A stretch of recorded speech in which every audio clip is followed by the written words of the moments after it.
Puji Tuhan, Shalom Aleihim. Kita bersyukur pada sore hari ini kita dapat beribadah bersama.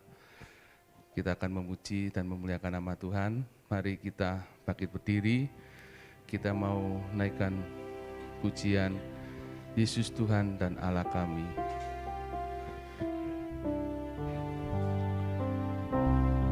Haleluya.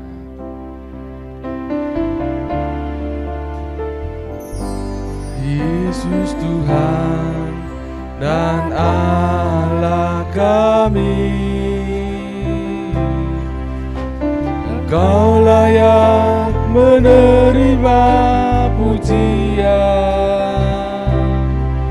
hormat dan kuasa, sebab Kau telah ciptakan segalanya.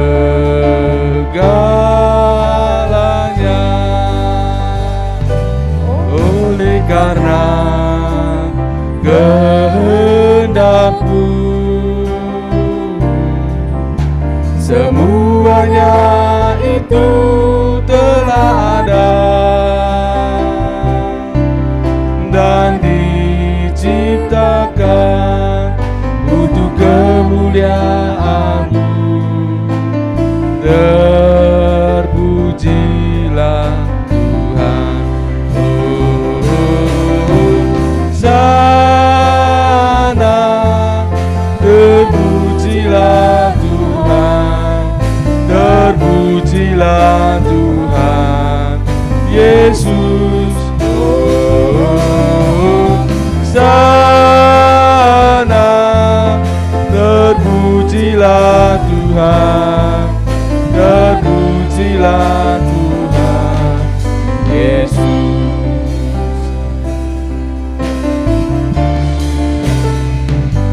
Yesus Tuhan dan Allah kami, Engkau layak menerima pujian, hormat dan kuasa, sebab telah Kau ciptakan segalanya.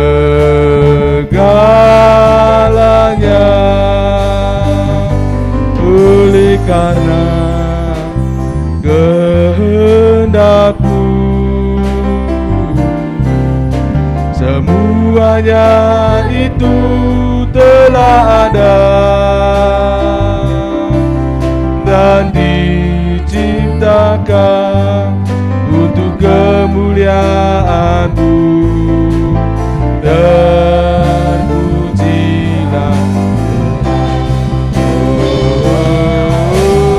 Hosana, terpujilah Tuhan, terpujilah Tuhan Yesus.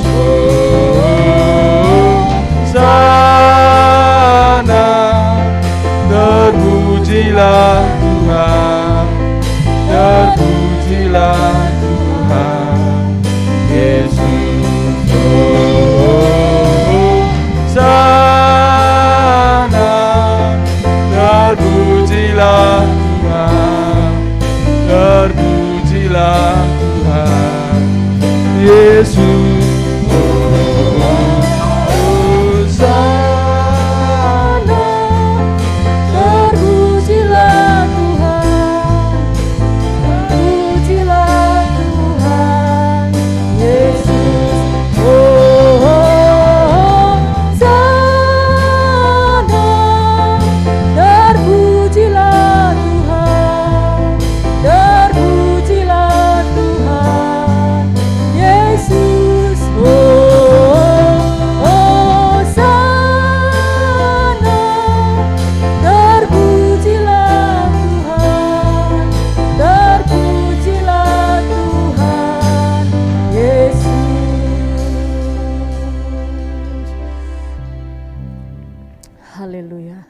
Terpujilah Engkau Tuhan. Terima kasih Bapa di surga, Tuhan Yesus, terima kasih atas semua yang sudah Kau berikan buat kami. Di mana saat ini Tuhan, Kau memberikan kesempatan yang indah buat kami. sehingga kami boleh berkumpul bersama saudara-saudara kami Tuhan. Kami rindu Tuhan selalu akan mendengar kebenaran firman-Mu. Dan kami selalu rindu Tuhan untuk memuji dan memuliakan nama-Mu. Terima kasih Bapa, semua yang sudah Kau berikan buat kami. Boleh kami kembalikan Tuhan untuk menyenangkan hati-Mu. Satukan roh kami Bapa, sehingga boleh kami merasakan sukacita-Mu Tuhan. Dan boleh kami nikmati hadirat-Mu Tuhan, sehingga boleh kami pulang tidak sama dengan kami datang. Karena kami pulang membawa sukacita-Mu. Terima kasih Tuhan Yesus. Kami serahkan semuanya Tuhan, ibadah sore hari ini, dari awal hingga akhir, di dalam kuasa-Mu. Di dalam nama Tuhan Yesus Kristus, Juru Selamat kami yang hidup. Haleluya. Amin. Silakan duduk. Shalom Aleichem. Selamat sore Bapak Ibu Saudara. Gimana kabarnya saat ini? Puji Tuhan, baik kita sehat ya, karena Allah itu sangat baik kepada kita semua. Haleluya.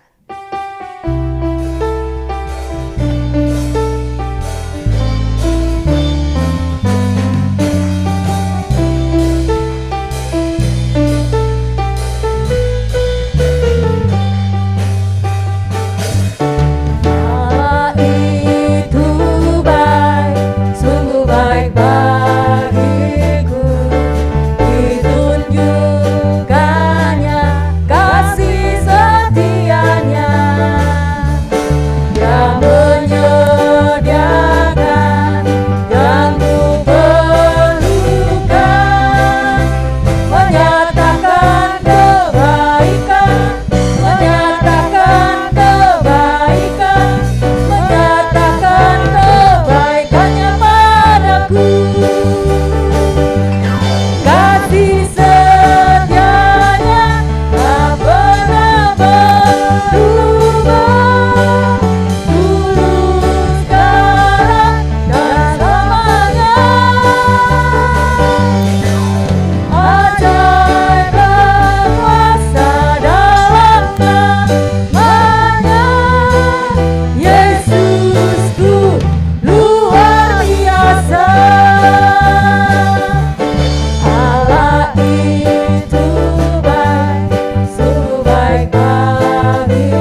kita luar biasa. Amin. Yesus kita luar biasa.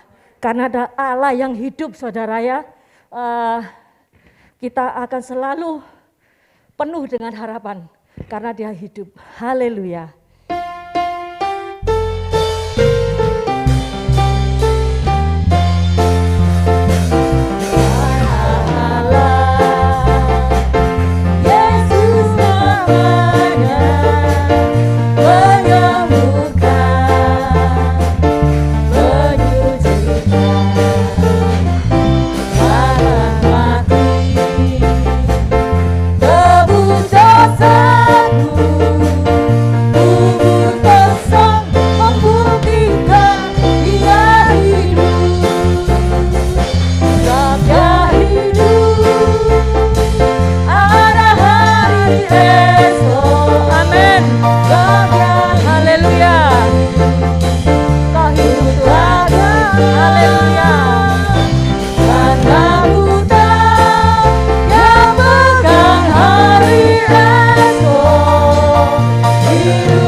Puji Tuhan, Dia hidup sehingga kita ada harapan, saudara ya.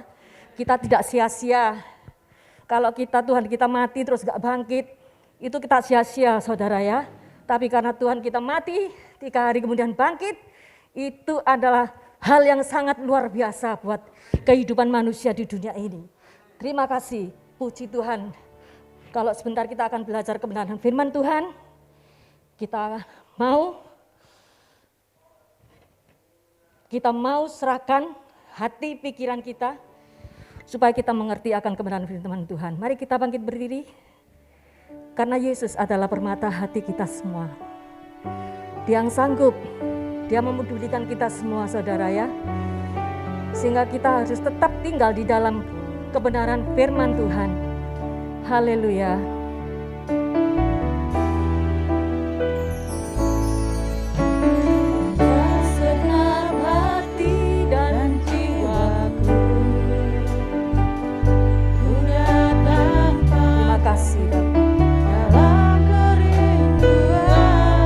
Pujikan dengan sungguh-sungguh, saudara. Hanya Yesus yang sanggup mengubah kita semua, dan yang sanggup menguatkan kita semua. Amin. Yesus adalah permata hatiku. Dunia tak dapat mengerti kamu.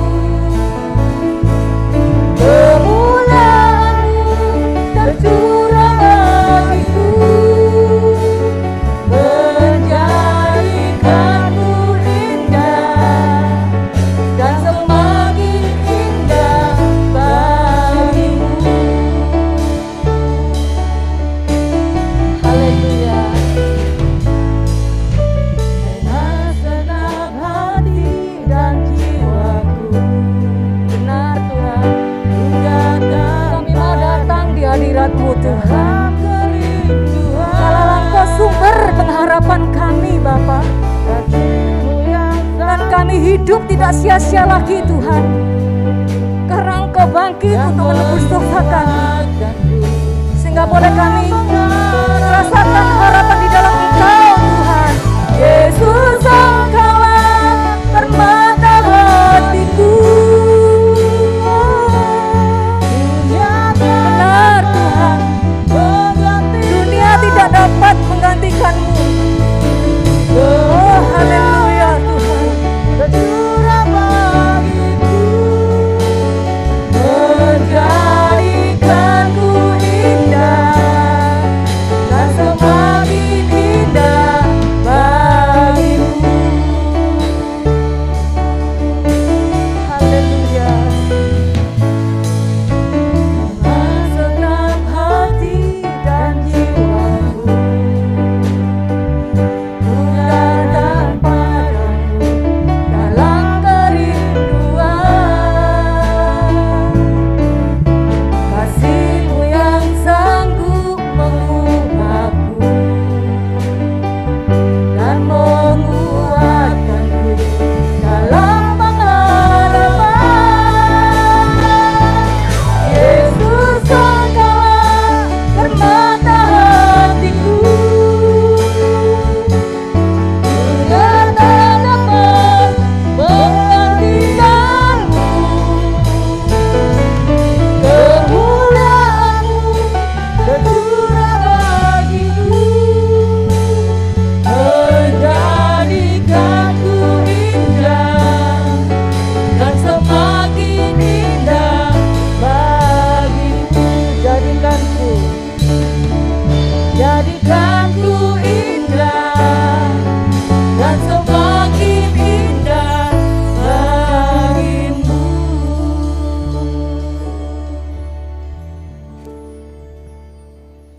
Terima kasih Tuhan Yesus. Biarlah dengan segenap hati kami memuji menyembah-Mu Tuhan pada saat sore hari ini. Biarlah setiap pujian yang telah kami naikkan pada sore hari ini menyenangkan hati Engkau, menyenangkan hati-Mu Tuhan. Dan biarlah Tuhan, hanya Engkau Yesus menjadi permata hati kami saat sore hari ini Tuhan. Bukan hanya saat sore hari ini, tapi untuk selama-lamanya Tuhan. Engkau segala-galanya dalam kehidupan kami. Terima kasih Tuhan Yesus, terima kasih. Pujian sudah kami naikkan Tuhan.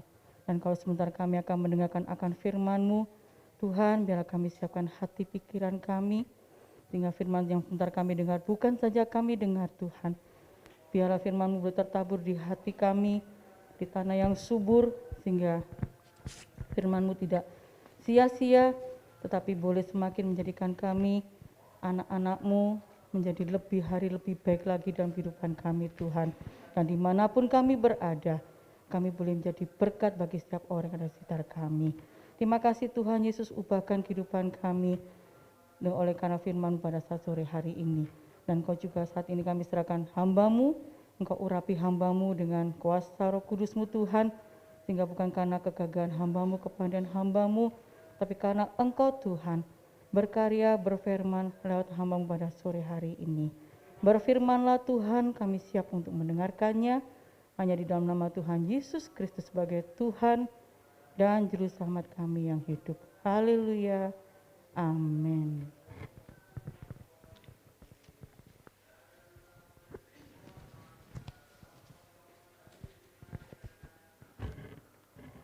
Puji Tuhan, Shalom Aleichem.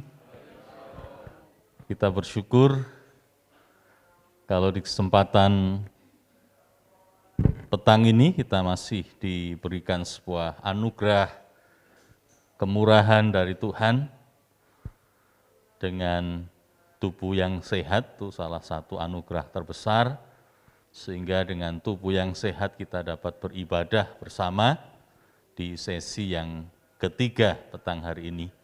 Tuhan Yesus juga kiranya memberkati Bapak Saudara yang mengikuti ibadah sesi ketiga ini di rumah masing-masing secara online. Bapak Ibu Saudara yang dikasihi Tuhan, minggu lalu kita merayakan kebangkitan Yesus dari antara orang mati, yang merupakan satu kebanggaan bagi kita, sebab kematian, kebangkitan merupakan landasan iman bagi kekristenan.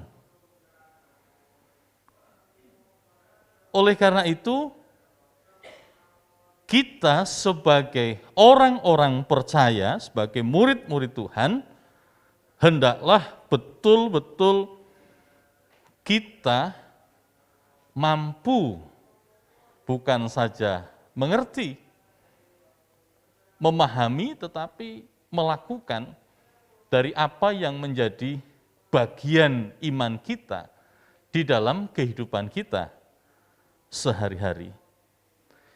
Misi penampakan Yesus, ini tema yang kita akan renungkan petang hari ini.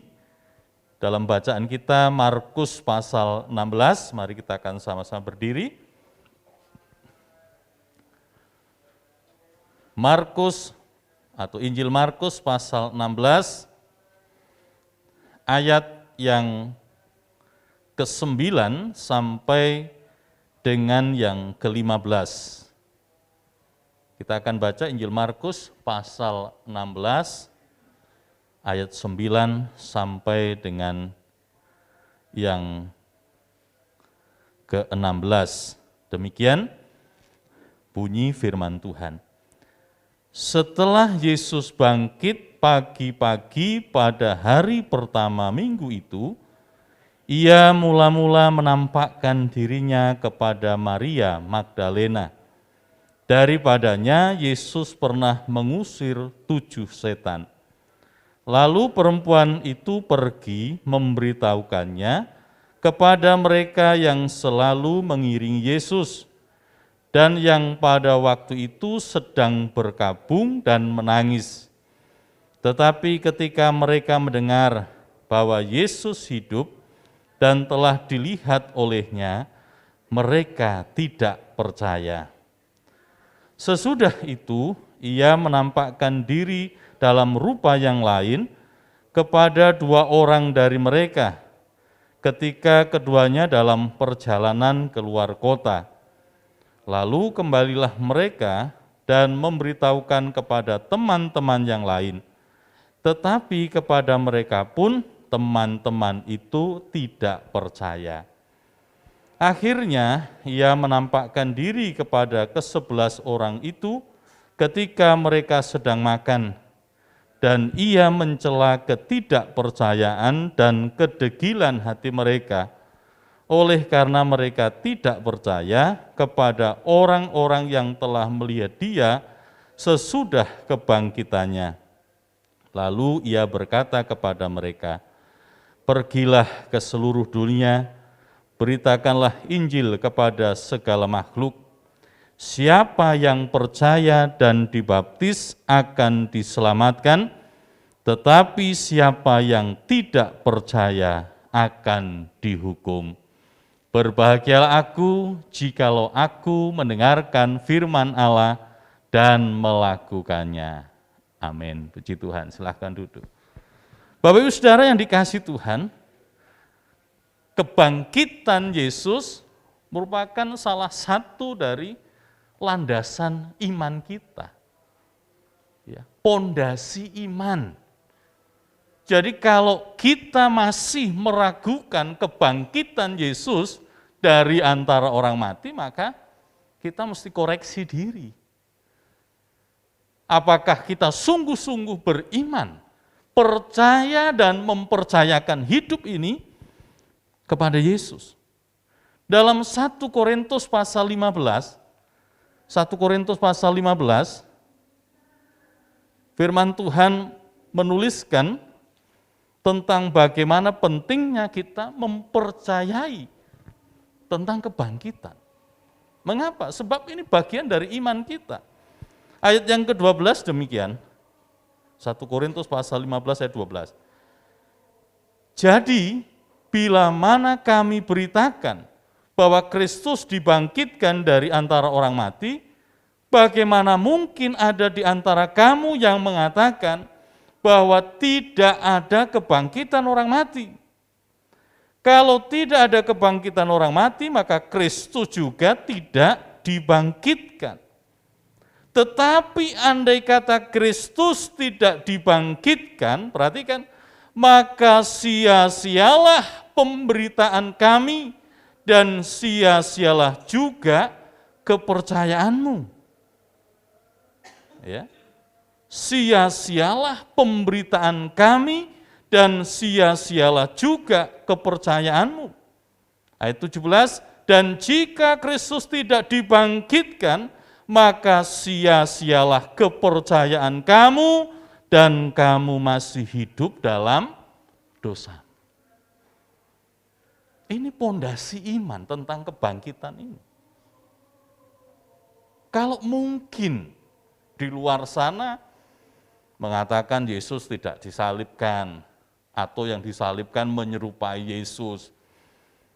Yesus langsung diangkat ke sorga, yaitu biarkanlah mereka. Tetapi iman kita sesuai dengan kredo pengakuan iman rasul kita mengatakan dengan jelas bahwa Yesus mati.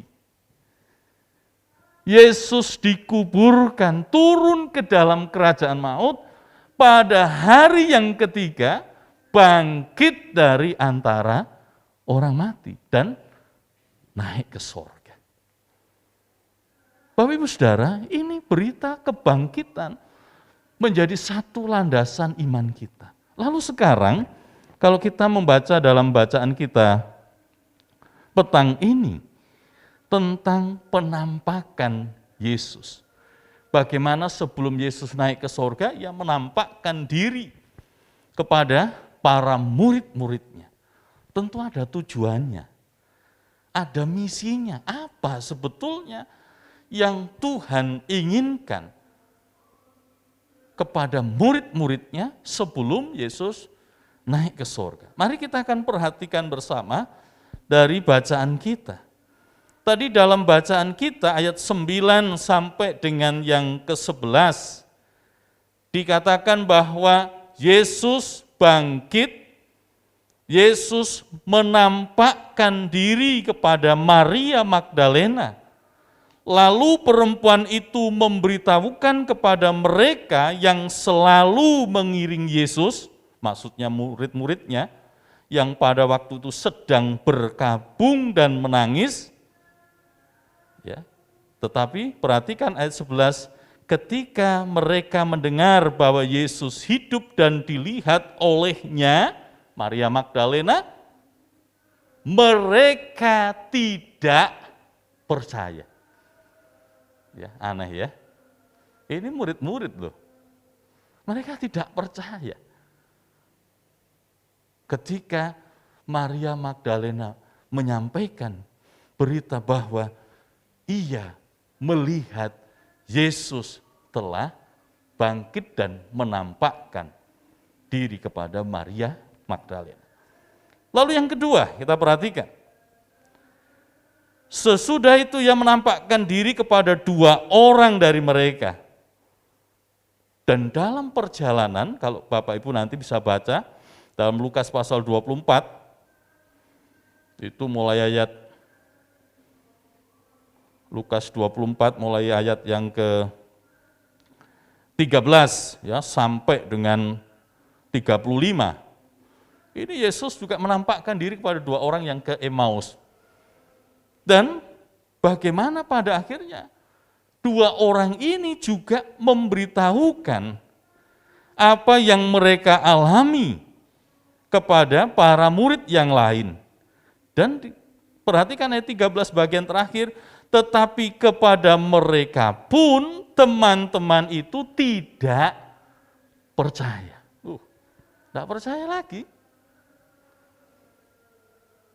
Baru dalam bacaan ayat 14, Yesus menampakkan diri kepada ke-11 orang ketika mereka sedang makan, minum, dan mencela ketidakpercayaan dan kedegilan hati mereka. Oleh karena mereka tidak percaya kepada orang-orang yang telah melihat dia sesudah kebangkitannya. Bapak Ibu Saudara yang dikasihi Tuhan, misi dari penampakan Yesus pada para murid, salah satunya adalah bagaimana Yesus meluruskan kembali ketidakpercayaan dan kedegilan hati para murid. Dari 3 bacaan ini, dari ayat 9 sampai dengan yang ke-14, para murid dikatakan tidak percaya. Maria Magdalena menyampaikan tentang Yesus yang bangkit. Tidak percaya. 2 orang yang pergi ke Emmaus berjumpa dengan Yesus. Awalnya memang mereka tidak mengerti bahwa itu Yesus, tapi setelah beberapa waktu dia tahu. Disampaikan, tidak percaya. Hati yang degil, hati yang tidak mau percaya. Bapak Ibu Saudara, mengapa ini terjadi pada murid-murid? Mengapa hatinya tidak percaya?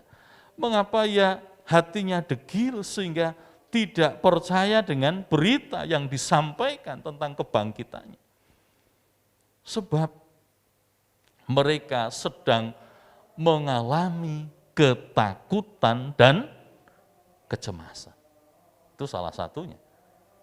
Ya, mereka menangis, mereka berkabung, berduka cita, sebab Yesus yang mereka percayai, yang mereka tempatkan sebagai guru, yang mereka kagumi, tergantung di kayu salib, mati dan dikuburkan.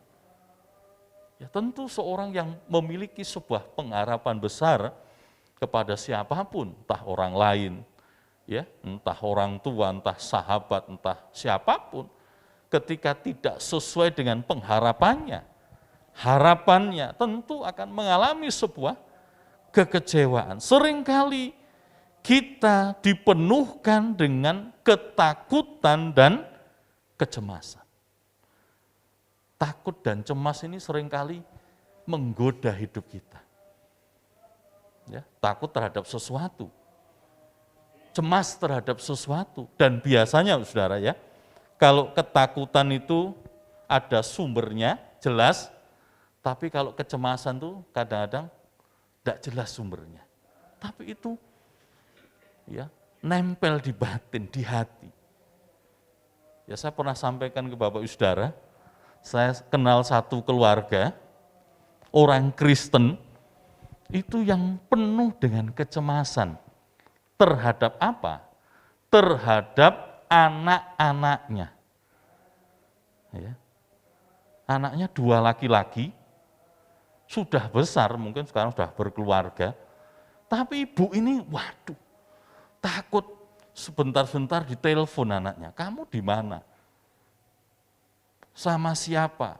Lagi ngapain? Dia takut yang tidak pada tempatnya. Tidak ada alasan untuk dia takut sesungguhnya, karena anaknya laki-laki sudah besar, ya sudah dapat menjaga diri sendiri, tapi kecemasan yang timbul di batin ini mengakibatkan dia ya kecemasan yang berlebihan, sulit tidur. Lalu dia mengalami juga keberadaan hidup yang tidak nentu karena terkungkung dengan kecemasan dan ketakutan. Para murid mula-mula mengalami hal yang demikian. Mereka mengalami ketakutan. Takut terhadap diri mereka sendiri. Kalau Yesus saja disiksa, ya, disesah, lalu bagaimana dengan kita? Apakah kita juga tidak akan disesah oleh mereka? Ya, bukan saja dikucilkan, tapi dianiaya dan lain sebagainya. Ketakutan, kecemasan, sehingga mereka memiliki hati yang degil, tidak mau percaya, tidak mau mengakui, tidak mau yakin dengan sungguh bahwa kebangkitan itu nyata, kebangkitan itu ada. Ini yang dialami oleh para murid. Bapak Saudara, dalam hidup ini memang ada banyak ketakutan yang ada. Melihat situasi hari ini, ya, kemarin tuh ada gempa, saudara ya, Enggak tahu, saya sendiri enggak merasakan. Tapi saya cerita dan tanya sana sini, oh iya, ada yang merasakan, oh enggak terlalu besar kita di Lamongan ini, tapi mungkin tempat yang lain cukup besar. Ada gempa, ada bencana alam, ada banyak peristiwa yang ada sekitar kita. Apakah kita khawatir akan hidup kita? Dalam Matius pasal 6 ayat 25, Matius pasal 6 ayat 25, Yesus memberikan sebuah peringatan. Karena itu aku berkata kepadamu, Yesus berkata pada para murid dan kita bersama, janganlah khawatir akan hidupmu, akan apa yang hendak kamu makan atau minum, dan janganlah khawatir pula akan tubuhmu, akan apa yang hendak kamu pakai. Bukankah hidup itu lebih penting dari makanan, dan tubuh itu lebih penting daripada pakaian. Ayat yang ke-26 Yesus mengatakan, pandanglah burung-burung di langit yang tidak menabur dan tidak menuai dan tidak mengumpulkan bekal dalam lumbung, namun diberi makan oleh Bapamu yang di sorga. Bukankah kamu jauh melebihi burung-burung itu? Bapak Saudara, manusia menanam, lalu panen. Setelah panen, mengumpulkan dalam lumbung, yaitu kalau dia bertani, bercocok tanam. Tetapi burung tidak. Tetapi burung-burung dipelihara. Apalagi kita, manusia, apalagi kita, orang-orang yang mengasihi dan mencintai Tuhan.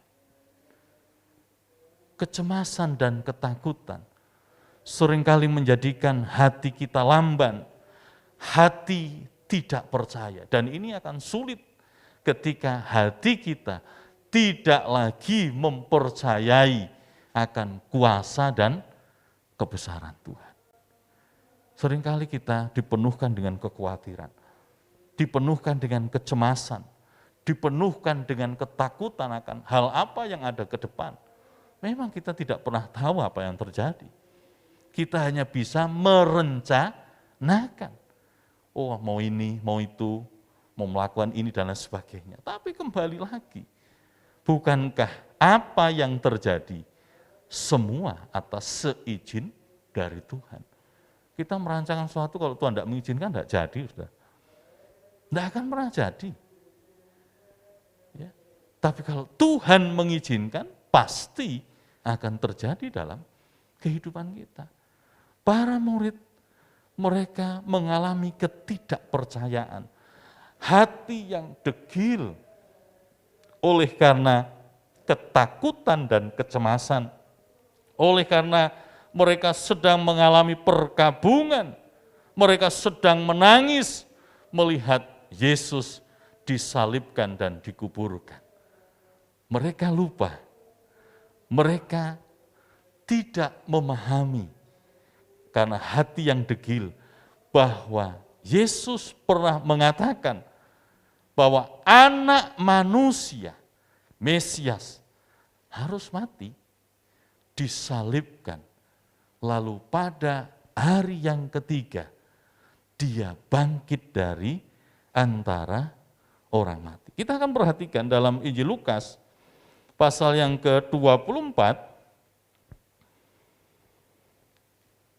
ia berkata kepada mereka, ayat 44, inilah perkataanku yang telah kukatakan kepadamu ketika aku masih bersama-sama dengan kamu, yakni bahwa harus digenapi semua yang ada tertulis tentang aku dalam kitab Taurat Musa dan kitab Nabi-Nabi dan kitab Mazmur.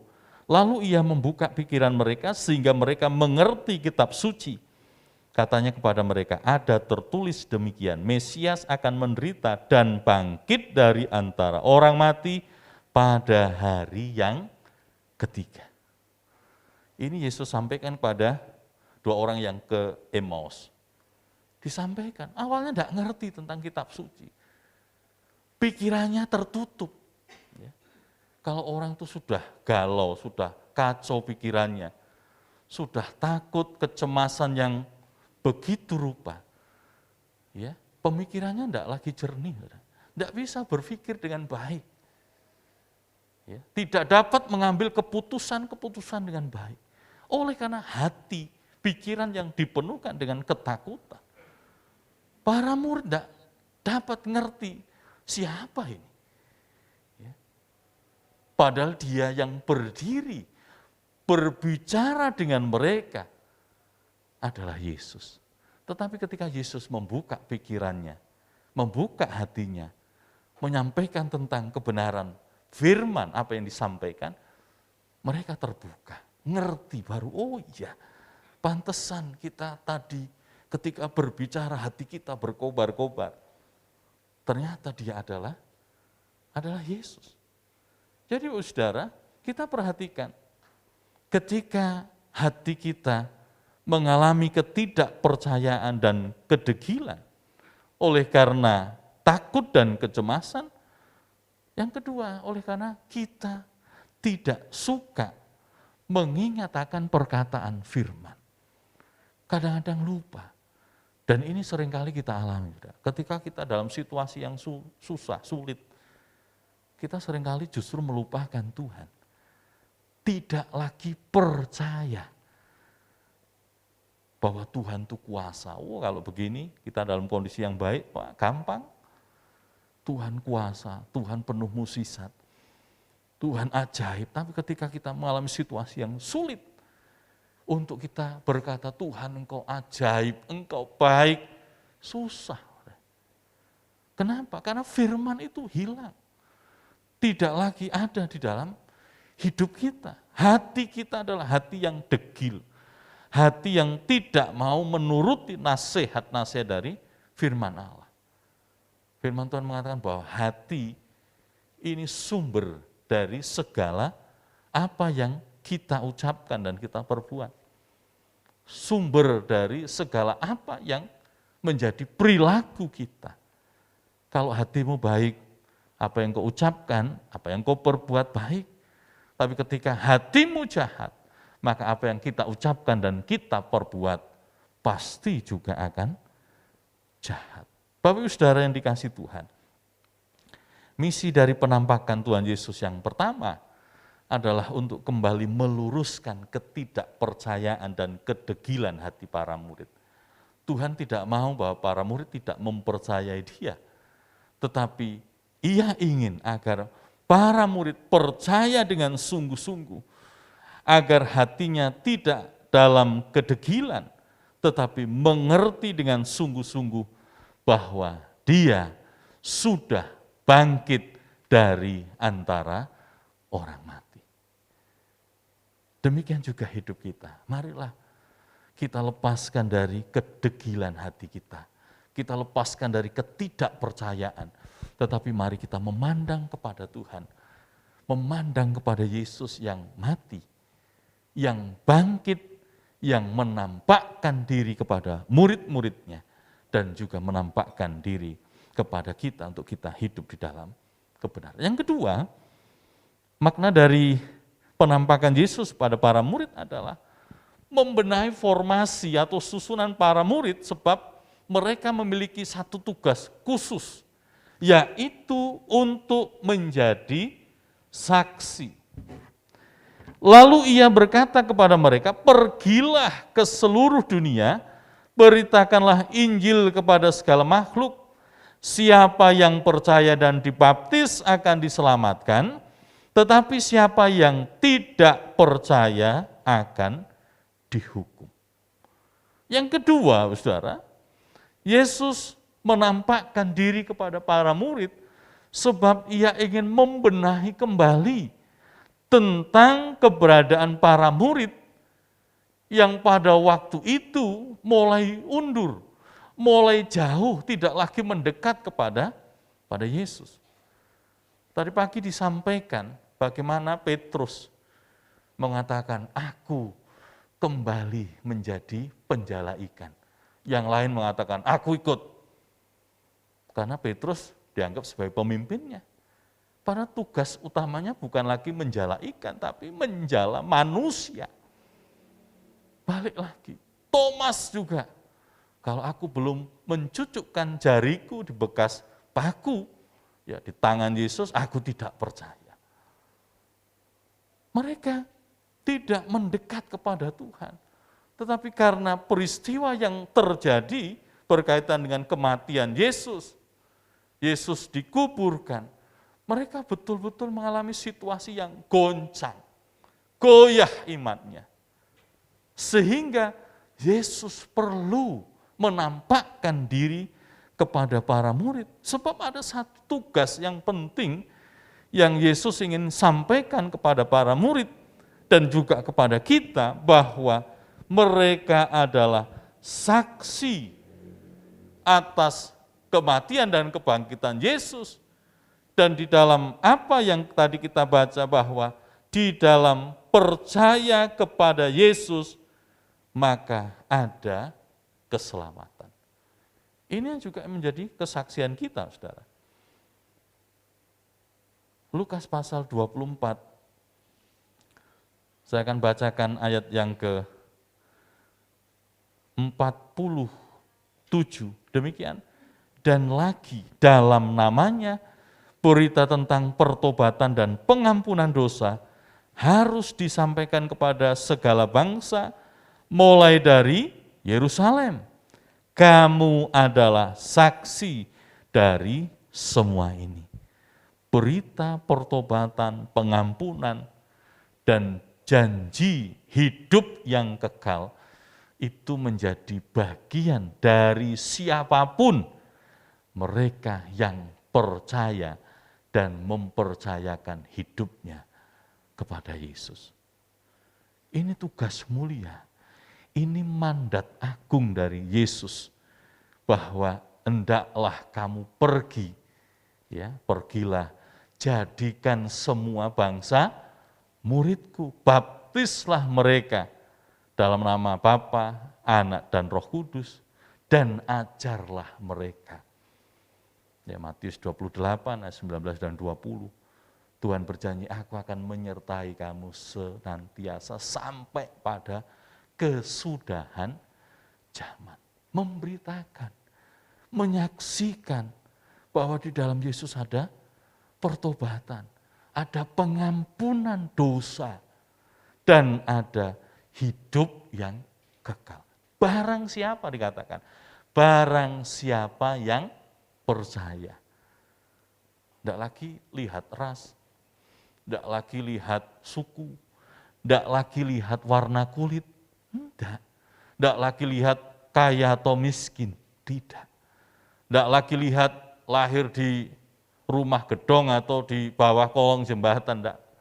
Asal mengaku dengan mulutnya, percaya dalam hatinya bahwa Yesus Tuhan dan Juru Selamat, ia akan diselamatkan. Jadi semua beroleh anugerah. Ya, ada kasih Tuhan yang digelar bagi dunia. Tapi anugerah khusus adalah mereka yang percaya kepada Yesus. Menjadi saksi-saksi Tuhan. Matius pasal 25 ayat 35.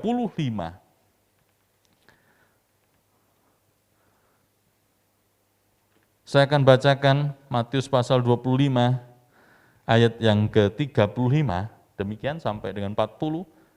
Sebab ketika aku lapar, kamu memberi aku makan.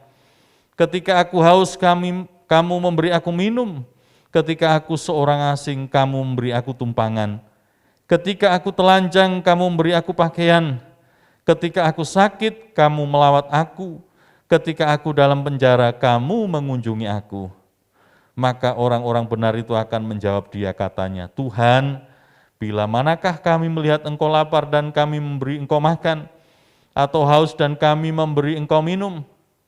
Bila manakah kami melihat engkau sebagai orang asing dan kami memberi engkau tumpangan, atau telanjang dan kami memberi engkau pakaian?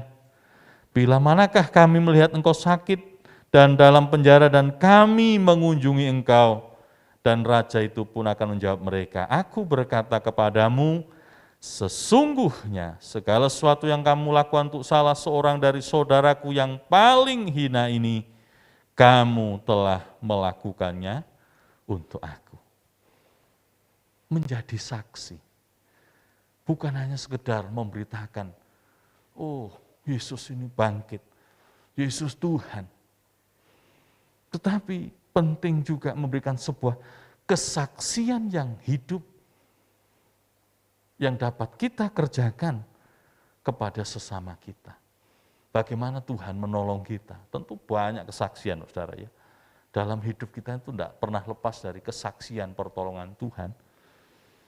Ya, mulai dari hal yang kecil sampai hal yang besar. Tuhan senantiasa menolong kita. Saksikan bahwa Tuhan itu baik. Saksikan bahwa Tuhan itu mengasihi semua orang. Dalam Dia ada pengampunan dosa dan sebagainya. Tapi juga penting bagi kita untuk kita berbuat sesuatu, melakukan sesuatu terhadap sesama kita. Maka dalam apa yang menjadi sebuah perumpamaan ini, ketika raja itu berkata bahwa engkau adalah hamba-hambaku yang setia, maka engkau akan memperoleh sebuah kehidupan yang kekal. Maka di situ, kapan kami melakukan sesuatu kepada Tuhan? Memberi makan ketika engkau lapar, memberi minum ketika engkau haus, mengunjungi engkau ketika engkau sakit. Maka raja itu, Tuhan mengatakan, ketika engkau melakukan kepada saudaraku yang paling hina, engkau sudah melakukannya terhadap aku. Bapak Ibu Saudara yang dikasihi Tuhan, penampakan Yesus kepada para murid memiliki misi, ada satu tujuan. Yang pertama, bagaimana Yesus ingin meluruskan agar hati para murid tidak dipenuhkan dengan ketidakpercayaan dan kedegilan. Ya. Kenapa? Karena selama Yesus disalibkan, Yesus mati dan dikuburkan, mereka dipenuhkan dengan ketakutan dan kecemasan. Mereka melupakan apa yang menjadi perintah dari Tuhan, melupakan firman. Yesus pernah mengatakan bahwa manusia akan mati dan bangkit. Mereka lupa.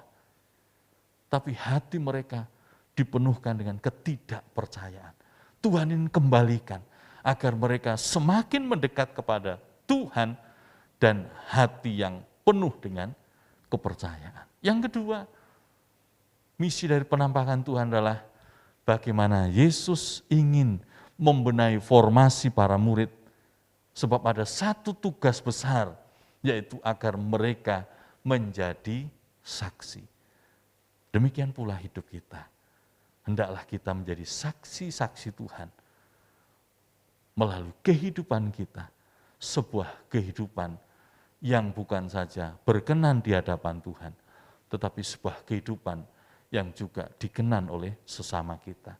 Melakukan sesuatu yang baik di dalam kehidupan kita. Oleh karena itu marilah di dalam kesempatan malam hari ini, penampakan Yesus bagi para murid dan juga menjadi berkat bagi kita bersama, maka mendekatlah kepada Tuhan. Percayalah dengan sungguh-sungguh kepada Dia dan lakukanlah tugas kita sebagai saksi-saksi kebangkitannya. Tuhan Yesus memberkati kita.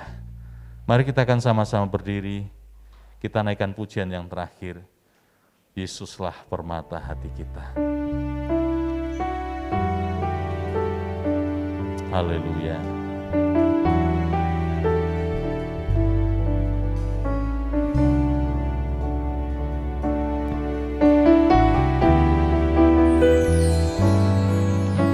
Dengan segenap hati dan jiwaku,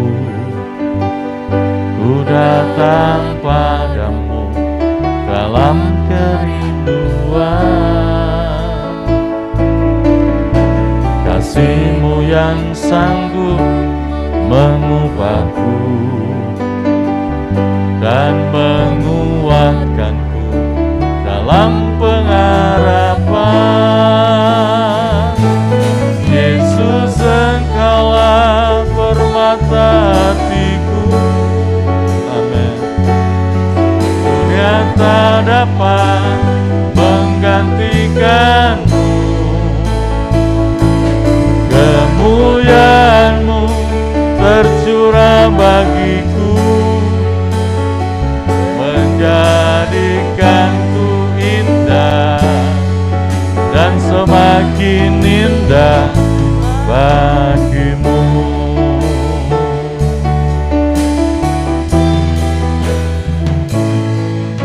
Dengan segenap hati dan jiwaku, amin, ku datang padamu dalam kerinduan. Kasih-Mu yang sanggup mengubahku, amin Tuhan, dan menguatkanku dalam pengharapan. Yesus, Engkaulah permata hatiku.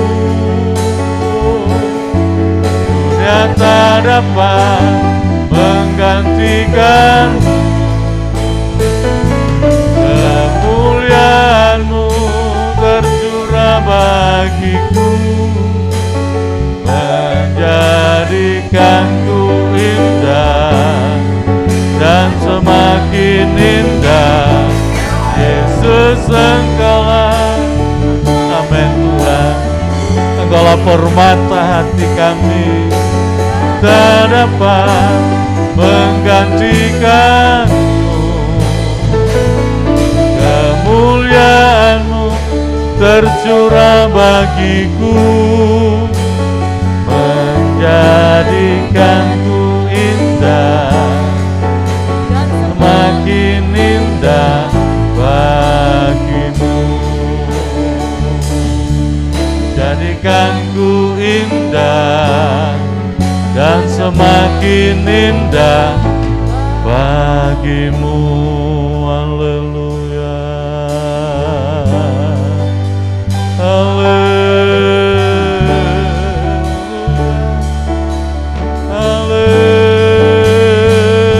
haleluya. Engkau permata hati kami, kasih-Mu Tuhan melingkupi kami, kasih-Mu menjelikan hati kami dari kedegilan hati ini Tuhan, dari ketidakpercayaan kami. Yesus, terima kasih, terima kasih, terima kasih Tuhan. Yesus, terima kasih Tuhan, terima kasih Yesus. Malam ini kami memperingati, memaknai penampakan Tuhan pada para murid. Tuhan, terima kasih. Engkau Tuhan yang sangat tahu tentang keberadaan setiap hidup manusia. Para murid mengalami kedegilan hati. Mereka mengalami satu keberadaan ketidakpercayaan tentang kebangkitan. Karena mereka takut, mereka cemas, karena mereka melupakan firman.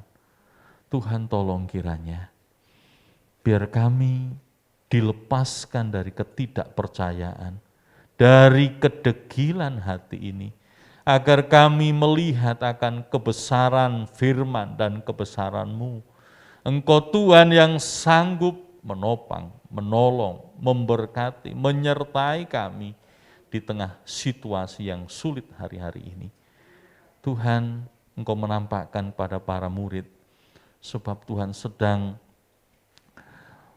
melakukan satu pembenahan terhadap formasi para murid yang mulai undur dari kasih-Mu, mulai menjauh dari kasih Tuhan. Sebab mereka punya satu tugas, yaitu menjadi saksi Tuhan. Demikian pula kami adalah saksi-saksi dari kebangkitan Yesus. Biar hati dan hidup kami dipenuhkan dengan kasih Tuhan. Bukan saja kami memberitakan tentang Yesus yang hidup, Yesus yang mengampuni dosa, dan oleh karena Yesus kami beroleh hidup yang kekal. Namun biar kami membagi kasih Tuhan yang ada pada kami terhadap sesama kami dengan melakukan apa yang bisa kami kerjakan di tengah-tengah situasi dan kondisi hari-hari ini Tuhan. Jadikan kami saksi-saksi Tuhan, terang yang kelihatan, terang yang bisa dilihat oleh banyak orang, dan nama Tuhan dipermuliakan melalui apa yang menjadi sebuah kehidupan kami sebagai anak-anak Tuhan. Terima kasih Bapak, terima kasih. Di akhir ibadah kami malam hari ini, kami terus berdoa. Kami bersatu hati berdoa di dalam nama Tuhan Yesus. Tuhan menjamah dan menyembuhkan untuk Ibu Gembala yang sedang sakit. Tuhan pulihkan kesehatannya dalam nama Yesus. Juga Tuhan berkati untuk Bapak Gembala dengan kesehatan yang baik, sehingga hamba-Mu berdua boleh mengembalakan kami seluruh umat Tuhan yang ada. Bahkan kami juga berdoa untuk saudara-saudara kami yang sakit, Tuhan sembuhkan dalam nama Yesus. Yang lemah imannya Tuhan berikan kekuatan, dan yang menghadapi persoalan Tuhan tolong dimanapun mereka berada, Tuhan memberkati. Terima kasih Tuhan untuk bangsa dan negara kami Indonesia. Kami mohon akan kemurahan Tuhan. Tuhan berkati bangsa ini. Kalau hari-hari ini kami melihat ada banyak bencana alam, ada banjir, ada tanah longsor, ada gempa bumi, dan peristiwa-peristiwa yang lain, masih ada pandemi dan lain sebagainya. Tuhan, biar kami tidak penuh dengan ketakutan, tapi biar hidup kami dalam perlindungan Tuhan, kami akan mampu dan dimampukan Tuhan untuk menghadapi situasi yang ada.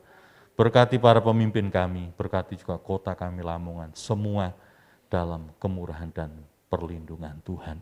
Terima kasih Tuhan, terima kasih. Kami ucap syukur untuk malam hari ini, dan sebentar kami akan mengakhiri dalam ibadah kami akan pulang ke rumah kami masing-masing.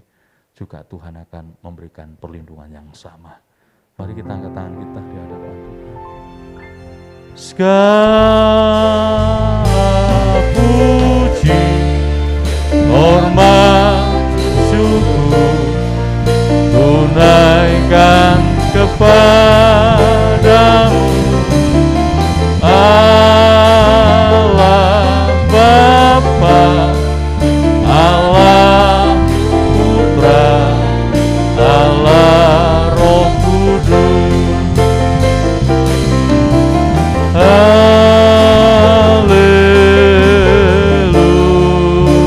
Haleluya, haleluya,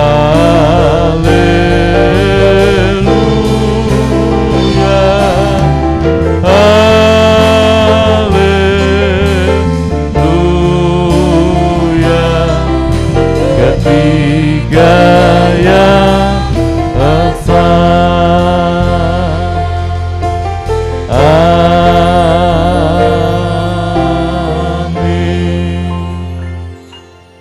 Bapak Ibu Saudara yang dikasihi Tuhan, angkatlah tanganmu, arahkanlah hatimu kepada Yesus, terimalah kasih, damai sejahtera, kemurahan, perlindungan, pertolongan, bahkan berkat-berkat melimpah berasal dari Bapa di sorga, dalam Anak yang tunggal Yesus Kristus Tuhan, serta penyertaan oleh kuat kuasa Roh Kudus yang akan menolong kita, menopang, menyertai hidup kita bersama, mulai dari malam hari ini sampai Maranatha.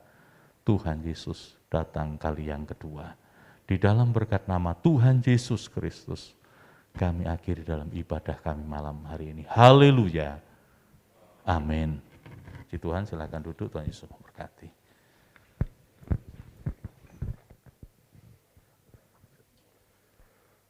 Puji Tuhan, ibadah telah selesai. Saya akan menyampaikan pengumuman gereja. Yang pertama, tiap Senin sampai Sabtu jam 4:30 pagi ada doa pagi di gereja. Kemudian Rabu ibadah doa malam masih dilakukan secara online jam 6:30 malam. Kemudian Sabtu ibadah kaum muda remaja jam 5:30 petang di gereja. Kemudian minggu depan ibadah seperti biasa, 3 sesi. Sesi pertama jam 6, sesi kedua jam 9, dan sesi ketiga jam 5 sore. Diharapkan Bapak Ibu tetap mendaftarkan diri atau menginformasikan kalau akan hadir pada jam-jam ibadah yang ada. Untuk sekolah minggu tetap dilakukan secara online tiap minggu jam 4 sore. Demikian pengumuman yang dapat saya sampaikan. Selamat malam, selamat pulang. Tuhan Yesus memberkati.